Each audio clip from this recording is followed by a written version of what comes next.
The unfortunate experience of having to purchase a new car right now. By new, I mean used. After 3 long weeks, I'm in this bad boy here. Sales manager at the dealership tried to throw on something very special. A $3,500 warranty. Used car warranty. Really, really special. I told him respectfully, get that shit away from me. I know it's fugazi, because I used to be in your position. I used to work at a dealership very similar to yours. He said, oh, what did you do? Said a little bit of everything, but I also was a mechanic. You are a mechanic?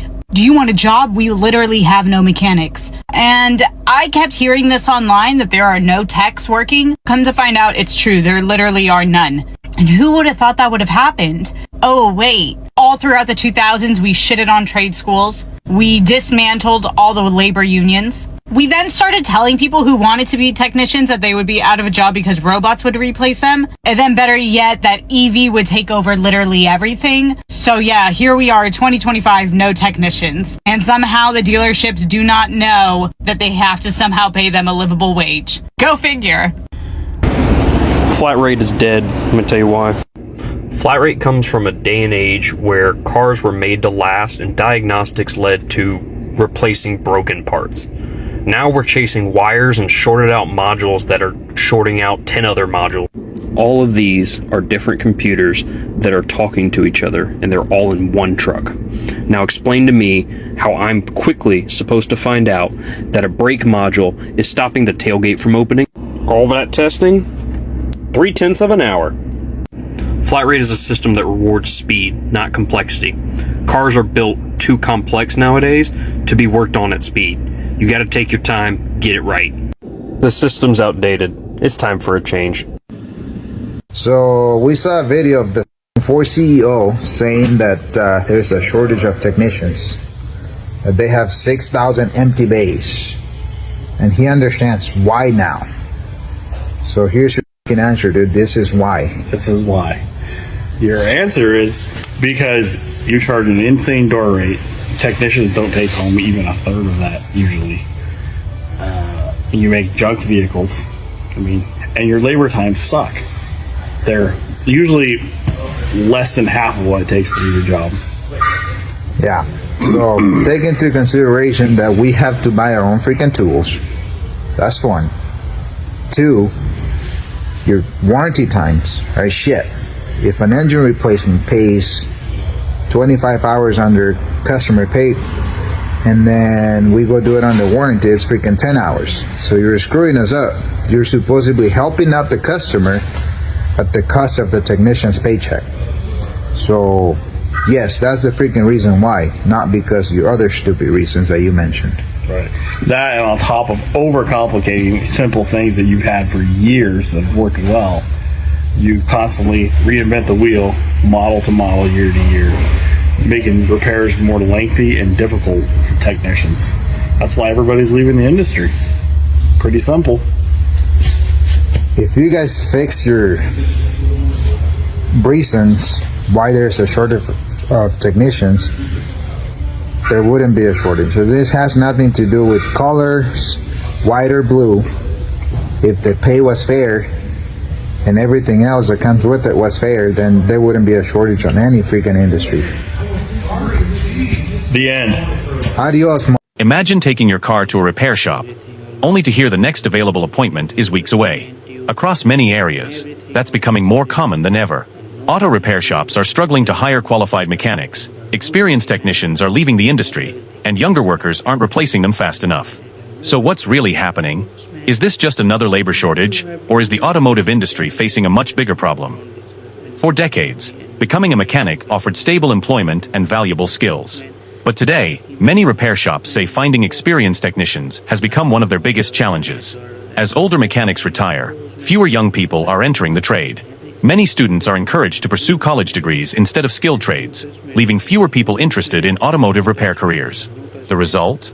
More open positions, longer wait times for customers, and increasing pressure on the mechanics who remain. The job itself has changed dramatically.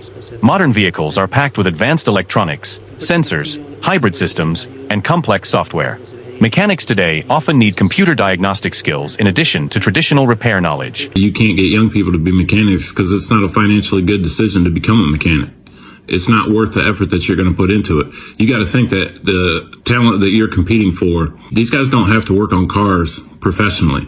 You can go home and work on cars in your spare time and be perfectly happy with it. Guys whose talent you're competing for, they have a lot of options. They don't have to work on cars. They can go be forklift mechanics or heavy equipment mechanics, or they can work on automation. They can do a lot of shit, man. They don't have to be auto mechanics. If you go work at a dealership, you got to think when you're starting out, you're making less money per hour. You don't have any experience, so you can't get the jobs done in book time. And on top of that, you're spending a lot of money on tools on top of the student loan debt that you already have. So why am I going to go work in a dealership that's going to treat me like shit, not give me any training for probably a year or two? Like when I left the automotive world to go work on forklifts, the company I went to work for offered me more hourly than what I was making flat rate at the dealership, plus actual time and a half for anything I worked over 40 hours, plus 401k, plus insurance. It wasn't even a comparison. There's no way that I could say no to that offer. It wasn't even close. So you're going to take a kid out of college and tell him, well, okay, we're going to pay you, what, $18 an hour flat rate until you get your feet wet and you learn some things. Oh, by the way, you got to buy tools. Oh, by the way, we're pretty much going to rip you off on every job you do. And, oh yeah, the warranty jobs, which is half of what you do, you only get paid half time for those. So you got these kids out here working 45 hours a week in a dealership and probably getting paid for 25 or 30. And that's not an uncommon thing. I know exactly how it is. And you know that more than half of these mechanics out here are getting ripped off every day when they go to work. And that's why you can't find anybody to work on cars. If you want to compete, then compete. So what's going on? Today I'm going to talk about Toyota, and yeah, there's probably a quality issue there, but there's really a technician issue there. There always has been. The last few years have probably seen it at the worst it's ever been, and it's just going to keep getting worse, which is possibly better for technicians in the long run, but I really don't think so. So what's happening? So in my neck of the world, Canada, Toyota at the moment has such a backlog on training that they don't have their certified Toyota master techs. And what's happening is, not only is there really no new apprentices coming into the industry, there's a brain drain right now. So as it stands, Toyota is so far behind on training that they're all starting off at the bottom. So let's put it into levels 1 to 4. Everybody's at level 1. They have a backlog of 4 years of training, which tells me that there's nobody new coming into the industry, but also tells me that there's not enough master certified techs, and this is how I come to that conclusion. So in my local area, the dealership has lost almost all their master Toyota techs. They got maybe 2 guys left, and that's a brain drain. They probably lost a good 40 years of experience in a matter of a year. That's huge. You cannot replace those numbers in training, and it takes years. It takes years to make a master Toyota tech. It is what it is. So what's going on? So the one guy I work with, I'll tell you what he made to the industry, and Toyota and the dealership owners screw over technicians. So put this scenario in there. The one guy he was pretty much a master tech, left because the Toyota engine recall on the Tundras. The hours were great, and then they continually dropped how much he's making, to the point where here in Canada, Ontario, he said they were making 16 hours on this warranty job. At first it was higher, and then they just keep lowering it. So basically, it's Toyota's screw up, but the technicians are paying for it with their wages. And for those who don't know what flat rate is, let's say this engine job pays 16 hours flat rate, and it takes you 20 hours to pay it. You're at $10 an hour. Effectively, you're lowering your wage to make this job complete. And that's warranty in a nutshell, and it's horrible. It's absolute trash. So this one technician, he left because of the recall. He was sick of it. He said it's utter bullshit. Awesome. So what happened is, when he left, they had to raise everybody's pay by $5 an hour. They had to raise a lot of experience, and you cannot replace experience. It doesn't matter how many kids you throw at the problem for the shortage, you cannot train experience as fast as they think you can. It takes years to build a master tech, and if there's no master techs, by the way, Toyota says you need to have these qualifications to do these recalls. If there's nobody in the shop doing these recalls, who the hell's doing them? Well, you got to go to another dealership, or they're going to start pulling some really, really bad stuff in the back garage. So, as I said earlier in the video, there's 2 parties at fault here. One is the OEM manufacturer. Toyota has not helped this by reducing warranty times on recalls. So if before the recall, this engine had a set amount of time, let's say 28 hours. Okay, they're not going to do engines too often. It wasn't a recall, 28 hours, maybe 36 customer pay. Suddenly it's a recall, and they're doing these engines, and the manufacturer's excuse is you're doing enough of them that you should get good at it. Well, I don't agree with that. If it was originally 28 hours, it should have stayed 28 hours warranty. I think it's a bullshit excuse from manufacturers just because you're doing enough of them, you should get better at it. No. Some lawmakers really need to step in. As far as I'm concerned, that's wage theft in my eyes. It's utter bullshit. So Toyota, you're not helping your case here. You're really screwing over the industry by lowering these times. I know for a fact now you sent one technician out of the industry. He's not coming back. I'm in a mood and I want to air out some dirty laundry. I've been a mechanic most of my working life. My career started at a few different shops, a boat shop and independent. I worked for Snap-on for 6 months, which is a whole other story.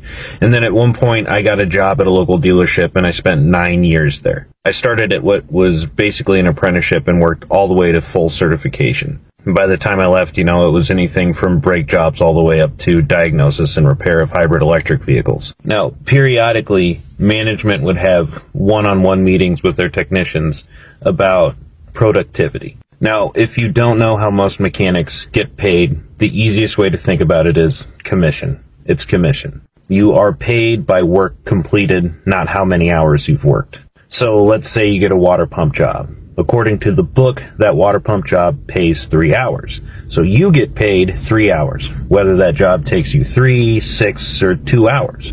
Now, a pay period lasts about 2 weeks. You stack jobs on top of jobs. So let's say in a given pay period, you work 90 hours, but you produced 120. You get paid on the 120, not the 90. Ideally, this system would work great and it would be rewarding. The harder you work, the more money you make. It doesn't matter how long you're at the shop, the harder you work, the more hours you make, the more money you make, right? But anybody who's worked at the manufacturer level, at a dealership, knows that this is not the way it works out. There's a really big problem with modern manufacturers and how they pay for warranty. A lot of times, manufacturers pay a lower rate than what a normal customer would pay for, right? So as an example, as a former FCA, Stellantis, Dodge, Chrysler, Jeep Tech, whatever you want to call it these days, we sold, I think they still sell them.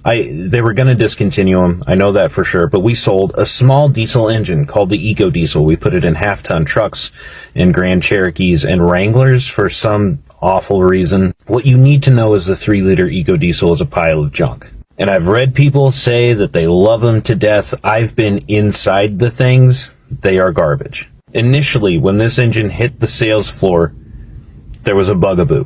The 3-liter Eco Diesel is an Italian engine. And initially, when this thing was released, they were using an oil in that engine with a viscosity level that was way too low for it. And from the jump, these things were breaking crankshafts in half. So there was a recall. We basically just did an oil change, put a different viscosity oil in it, and put a different sticker on the oil cap. That was a whole recall, saved the engines, right? Now, at the time, a customer pay labor rate. So it's your car, you're paying for the repair. A customer repair labor rate to pull an Eco Diesel out of a half-ton truck and replace it was about 19 or 20 hours. The manufacturer labor rate, the warranty time, was 9 hours. 9 hours to get the truck rolled into the shop, the cab pulled off of it, the engine pulled out, put back in, the cab put back on top, and that thing running and driving out of the shop in 9 hours. Now, let's get back in the productivity meetings. You would have these one-on-ones with management, and they'd look at your hours that you're producing in a given pay period, and they'd say, well, you're not doing as many hours as we think you could do. We think you could do more hours. We don't understand why. Your hours are so low. We need you to bump up those hours. We need you to sell more services, sell induction services, sell brake fluid services, do really good inspections, upsells. That's what you need to do, which is a whole other conversation we can have. If you want to have that conversation. But basically it was management telling you weren't working hard enough. And I had a manager that would say something consistently in these meetings that the one thing he loved to say was, I want to make you more money. This is going to make you more money. This is what can we do to make you and your family more money. We want to take care of your family. We want you to make more money. I want to do this for you. You know how I was talking about this is basically commission? The thing about knowing the customer pay labor rate, the hourly rate per job, and what I was making per hour, is you can go back and do some really basic math. Now, if I took the customer labor rate, how much we charged you an hour, and how much I was making an hour, I could do some really basic math to figure out percentages. At our customer labor rate, my take as a technician was about 19%. I don't want to get too wishy-washy here, but I had legitimate financial interest into my job at that point. I had spent not as much as many other people, but over the course of my career, you could probably say somewhere between $20,000 and $25,000 in tools. By that point, I had spent over a decade honing my craft, becoming a great technician, working very hard, doing great diagnoses. I was the one with the skill. I was the one doing the repairs. And the people sitting at the desks up front printing paper were making more than I was. Fully certified, almost a decade of experience with this dealer, and my take was just 19%. That boss that would tell me that they just want me to make more money, they want to take care of me, they want to take care of my family, there's a really easy way to do that. I can work as hard as I want, and I'm never going to break that 19%. So what about the other 81%? The harder I work, the more money you make. And you're already making more money than I am, so don't give me this bullcrap about how you want to take better care of me. You want to make more money for you. From me. That line would always drive me insane. You want to take better care of me and my family? Bump me up from the 19% then. There are only so many hours in the day. I can work as hard as I want and I can produce a lot of hours, but you're still going to be richer than me. And you're going to be richer than me because of people like me that are doing the work for you. So don't feed me this line about how you want to work harder for me. I bring this up, and I'm sure it's a tale as old as time, and I'm sure it goes back farther than I realize, but at some point in this nation, we prioritized management over labor. And I would just like to know why. The people that sit at a desk and look at spreadsheets all day are worth more than the people that put in the time, the money, the energy, and actually honed a craft. Because to tell you the truth, with maybe a few weeks of experience, I could do what my manager could do, but I guarantee you he could not have walked out in that shop and did what I did. And I'm going to get people who are like, well, stand in a manager's shoes. All you do all day is put out fires and it's rough. And yeah, I get that it's stressful and it's difficult, but so is racing the clock as a certified mechanic, knowing that there is no way in hell I can completely replace this engine in 9 hours, and I am going to have to figure out a way to make that time up elsewhere. And wouldn't you know it, the next job on my list is warranty too. I took a pay cut for my current job, but I got better benefits and a better home life. And to me, more importantly than anything, my job is not to make somebody else rich. You are not cattle, and this is not the industrial age. I think it's time more people recognize that. All right, so there's a nationwide shortage of technicians, automotive technicians, no matter what brand it is. People just don't want to do this anymore. And I'm going to show you right now why there's a nationwide shortage of automotive technicians, especially at the dealership level. Let me show you exactly why.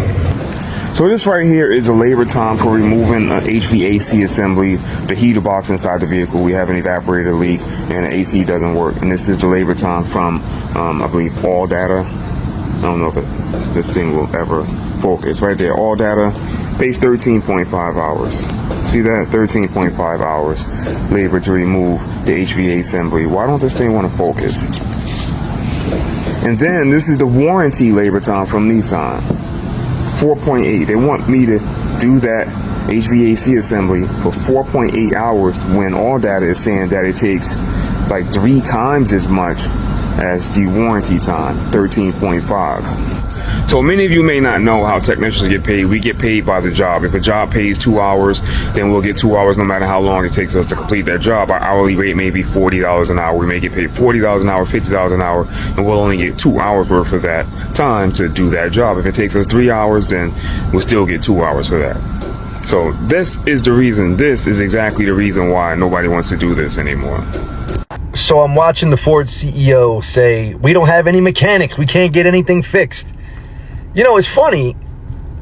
What do they think is going to happen if they continue to let the economy run the way it's running? To become a mechanic, you got to take up trade school. To take up trade school, you got to go full-time. Even part-time is damn near full-time, but you got to go full-time.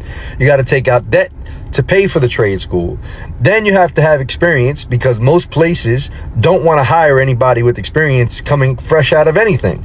You know, whatever it is, electricians, construction workers, just general laborers, no one wants to pay. And then you go through all this trouble, and if you can find a position, let's say at a Ford dealership, they want to pay a tech $19 an hour, $21 an hour when you're, you know, however much in debt. Wherever you're from is obviously, every trade school is going to have a different, you know, price. But the point is the same. You go through all this effort, you rack up all this debt, because if you can't go to work, you need more debt to survive. If you're not fortunate enough to have, you know, parents or family, you know, if you don't have anyone to help you out, you got to stay somewhere, right? It's a fascinating thing. Mechanics don't want to work. And I know this because I see it everywhere. It doesn't matter what dealership you go to, there are no mechanics. Nobody wants to do these things. Well, excuse me. People want to do these things. They just financially can't. So what do you do? How do you continue this economy? I don't know. What do you guys think? This is why Ford can't get anybody to work on their cars. Now, last week, the Ford CEO came out and said he had no technicians to fix all of his broken cars, and that's why it takes a minimum of 2 weeks to get your car looked at a Ford dealership. Now, I already knew this was true because every time I call my local Ford dealer, they tell me they don't even have a transmission tech, and they gotta send every transmission job an hour out of town to the next nearest dealership that has a tech that can do that work. Now, the Ford CEO states that there's over 6,000 bays in Ford dealerships without technicians, and they can't find anybody to fill those roles. And his attitude toward the whole situation is that people should be wanting to fill these roles and wanting to do these jobs, and he just couldn't understand why he can't fill them. Well, hold my beer, Jim, and let me tell you why. Now, your Ford vehicles used to be really nice, reliable vehicles that were simple to fix, but now they're all junk, made with Chinese parts, Chinese computers, and stuff that's not even reliable enough to make it over 100,000 miles. We all know the Ford Focus was a complete disaster, and you had to warranty at least half of them that you built. And these Escapes with the 6-speed transmission, they're failing more than ever. Let's face it, Jim, your vehicles are crap, and instead of designing them properly, you just put all the fixes on the back of your mechanics who you don't pay enough. Not only are the vehicles crap, but you gotta buy fancy scanners, special sockets, and special kits that are expensive just to be able to work on them. Now, these are the reasons the mechanic shortage is pretty much everywhere in all dealerships, but Ford is one of the worst about gouging their customers and not paying their techs enough. Now, this is a big problem for Ford because Ford doesn't make much money on just selling their cars. They make most of their money on servicing the fleet of their cars that they sell. And without mechanics to service that fleet, they could just go belly up. Now, I see this ending one of 3 ways. Either Ford will take their cars and start making them better, more reliable, and easier to fix. We know that's probably not going to happen, so their second option is they could pay the mechanics what they truly deserve, a nice fair wage, to fix their junk cars. And the third option is probably what Jim doesn't want to hear, because if they don't do anything, they could end up bankrupt. But after the way they've treated their employees, their mechanics, and more importantly, their consumers, that just may be what they deserve. So do the right thing, Jim, and pay up. Patrick, why don't new trucks last? So, a lot of different reasons. A big one that I will preach about for a long time, I guess, cylinder deactivation. Seems to cause a lot of issues. You're adding moving parts. GM's been using it for a long time. They call it AFM for active fuel management. Dodge is calling it MDS for multi-displacement. And I think Ford's like VDE for variable displacement engine. They all essentially do the same thing, albeit sometimes in different ways. I guess the most common ones would be GM that we've seen a lot of failures with. They use hydraulically controlled lifters and a solenoid to basically to close the valves on 4 cylinders, and then they cut fuel to those. Well, it sounds like a great idea, and I mean, yeah, you do get a little bit of economy for it, or from it, but those extra moving parts, those lifters fail, and it is not a cheap repair, especially when you start wiping cam loads and things like that. So that's one big one. Another one is, and this is another thing I think is really emissions driven, but transmissions have been getting more and more complex. So you get into these 8 and 10 speed transmissions, we're seeing failures all over the place. And I'm talking like 50, 60,000 miles on a truck that is used as a grocery getter. That is unacceptable in my opinion. But again, you have all these extra gears, you have all these extra moving parts. There's a lot more going on in there. They're trying to squeeze everything they can out of it. You can only fit so much in a box that's this big. And you can't make the box bigger without making the truck bigger. So that's kind of where I stand with it. But yeah, we see a lot of premature failures on variable displacement. There's cylinder deactivation with engines and transmission failures, just catastrophic internal failures. Yeah, but that's kind of where I'm at with it. And we see a lot of failures too out of these half-ton trucks that people just tow light campers, boats, stuff like that with. But early 2000s, everybody was towing with half-tons. What changed there? How many gears are in the transmission? Just shoving more into the same size package. That is the biggest part of it to me. I mean, you can kind of help alleviate that by getting more frequent with fluid flushes and things like that, but they're still just going to keep seeing issues, man. There are too many moving parts in that tiny little box. This goes out to all the people with a new vehicle. How many of you dealing with issues? Because I got a truck last year, it's less than a year old, and it's been in and out of the shop for service on warranty like a bunch of times. I feel like this is a common theme with new vehicles and wanted to get everyone's opinions. This time it's been in service for over a week and I'm beside myself. I don't know what to do. We don't really know what it is. We're going to figure it out. But how is this such a common issue with brand new vehicles? The thing had an issue the first week I owned it. Probably should have been assigned to me. And when I say issue, it's not like, oh, check engine lights on, AC's not working, or electronics or something. It's like a tow to the service department at the dealership. If anybody else is dealing with this stuff, let me know in the comments below, because I'd love to hear if this is like common with new vehicles, which I kind of know is, but want to know from you guys. So we did a couple videos recently. One was on the fact that we don't work on most older vehicles. Yep. And some caveats to that, obviously. Yeah, we got some pushback on that one, but I think we covered those points. Got some pushback, but then we did the next video, and it was basically saying this is why we don't recommend why we don't recommend people buying new vehicles. Yep. And it was on that. Well, what do we do? Yeah, valid comments. Totally saying they're not recommending, they're not going to work on the older, they're not going to recommend we buy a newer. What the heck do we do? I think it's valid. I remember the very first comment on that. The guy had a lot of likes on it. That guy was funny. I can't remember his name now. Anyway, yeah, I mean, it is a problem. It's a problem, right? It's a problem that I live with every single day. Because at some point, even the cars that I've got are going to be like getting to where we can't get parts for them anymore. And what is the answer to that? Well, first of all, when we're talking about new vehicles, we're seeing problems with 23 model vehicles. We're seeing problems with 22s and 21s quite a bit. The 19s, the 18s, the 17s, those are just really, other than a few standouts, right? Some of the Ford engines and stuff like that.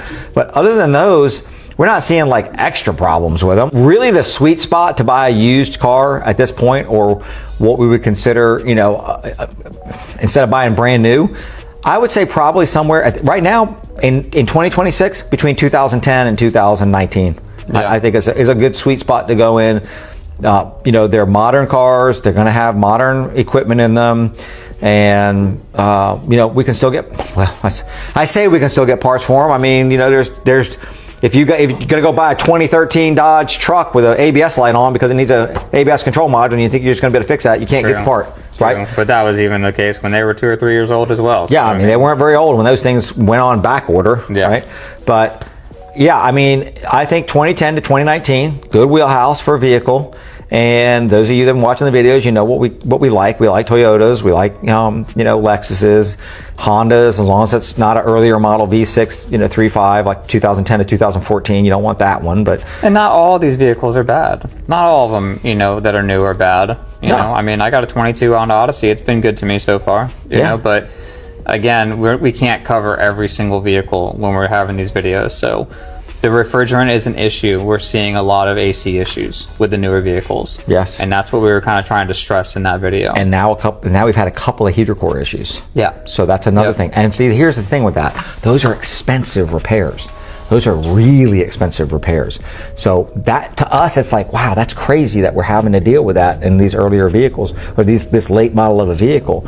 And to stress the point on older vehicles, I'm not saying we won't work on them. What I'm saying is we want to make sure that people who are driving those vehicles have the right shop that's going to be able to do the jobs at a price that's in line with the value of the vehicle, right? Yep.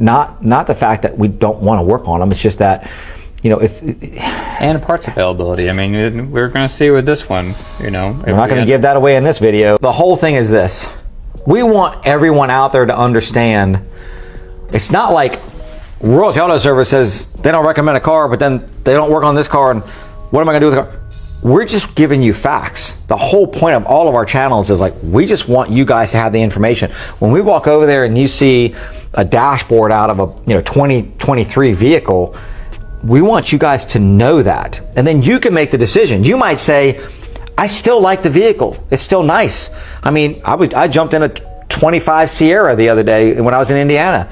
And I mean, inside, interior-wise, super nice. The automatic headlights suck in the snow, by the way. Make sure you turn those off before you get in the blizzard. But, you know, it's not that they're not nice vehicles and fun to drive, but there's a cost in these cars that just seems to be a little more aggressive than it used to be in the past. We just want you guys to know that. Exactly. I just want people to be aware. Yeah. On top of that, professional tools can cost thousands, or even tens of thousands, of dollars over a career.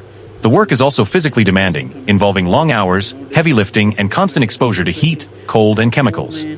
Many technicians say they enjoy fixing cars, but the increasing workload, rising expectations, and financial pressures make the career less attractive than it once was. For car owners, this shortage can have real consequences. Repairs may take longer to schedule. Labor costs could increase as experienced technicians become harder to find. Some smaller repair shops may even reduce services or close if they can't hire enough qualified workers at the same time. Electric vehicles and rapidly evolving automotive technology require new training and specialized equipment, making it even more difficult for independent repair shops to keep up as vehicles become more advanced. The demand for highly skilled technicians may continue to grow. The mechanic shortage isn't just about one profession, it's about the future of transportation. Every driver depends on skilled technicians to keep vehicles safe and reliable. Some believe better wages, improved training opportunities, and greater respect for skilled trades could encourage more people to enter the field. Others argue that the industry itself must adapt to changing technology and working conditions. Whatever the solution, one thing is becoming clear: skilled mechanics are more valuable than ever. What do you think? Why are fewer people choosing this career? And do you think the mechanic shortage will get worse over the next few years? Share your thoughts in the comments below. Oh my gosh, it's the broken house for that family. Oh my god, only 4 minutes, my. Wow, Batman's cool ride. I like new clothes. Oh wow.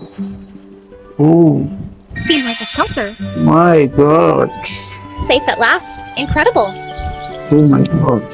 Life returns to ruins. Oh my god. Oh my god.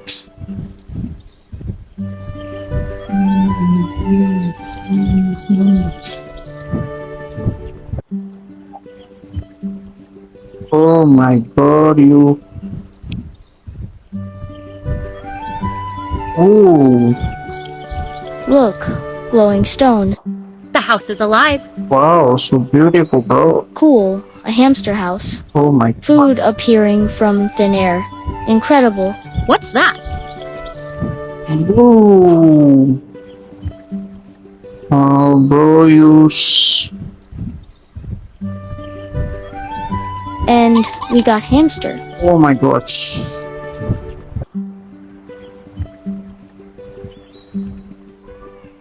My god.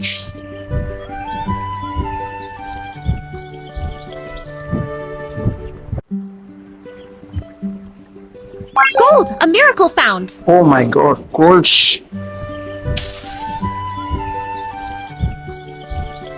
Icy foam. Oh, so cool. Earth center. Oh, Our story in light. wow. So beautiful. Wow, my mission is successful.